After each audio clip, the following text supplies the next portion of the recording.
দর্শক, রাজধানীর এভারকেয়ার হাসপাতালের সামনে আছেন আমাদের বিশেষ প্রতিনিধি মুহিবুল্লাহ মুহিব। সরাসরি যাচ্ছি তার কাছে।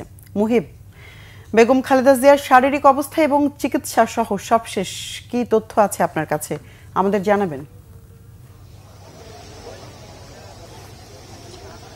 যেভাবে আপনি নিশ্চয়ই ইতিমধ্যে জেনেছেন যে এভারকেয়ার হাসপাতালে এসে পৌঁছেছেন বিএনপি চেয়ারপারসন বেগম খালেদা জিয়ার পুত্রবধূ ডাক্তার জুবাইদা রহমান।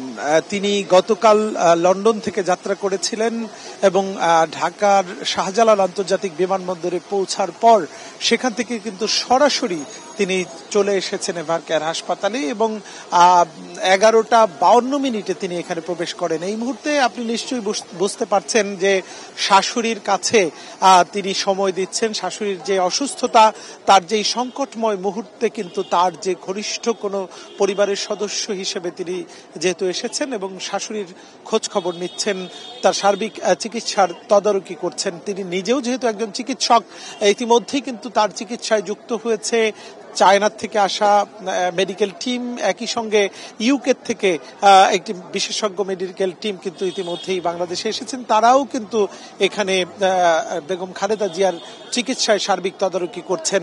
আমরা যেটি জেনেছি, বিকেল 6টা নাগাদ এই এভারকেয়ার হাসপাতাল থেকে ডাক্তার জুবাইদা রহমান তিনি তার মায়ের বাসায়, অর্থাৎ ধানমন্ডিতে তার মায়ের বাসায় যেতে পারেন অসমর্থিত সূত্রে আমরা এটি জেনেছি। তবে বেগম খালেদা জিয়ার যে শারীরিক অবস্থা, সেই অবস্থায় স্বাভাবিকভাবেই বলা যায় যে এই মুহূর্তে তাকে বিদেশে নেয়ার মতো অবস্থায় নেই।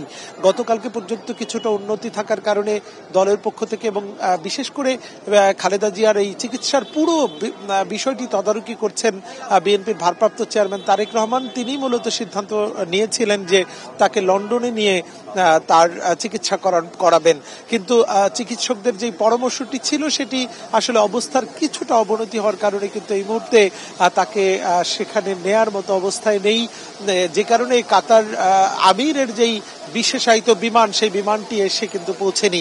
আবারও যখন আসলে তার শারীরিক অবস্থা কিছুটা স্টেবল হয়ে উঠবে, তখন সিদ্ধান্ত নেয়ার পরে মূলত সেই বিমানটি আসবে এবং সেই বিমানে করেই তাকে নেওয়া হতে পারে লন্ডনে। তবে সেটির জন্য হয়তো রোববার পর্যন্ত অপেক্ষা করতে হতে পারে।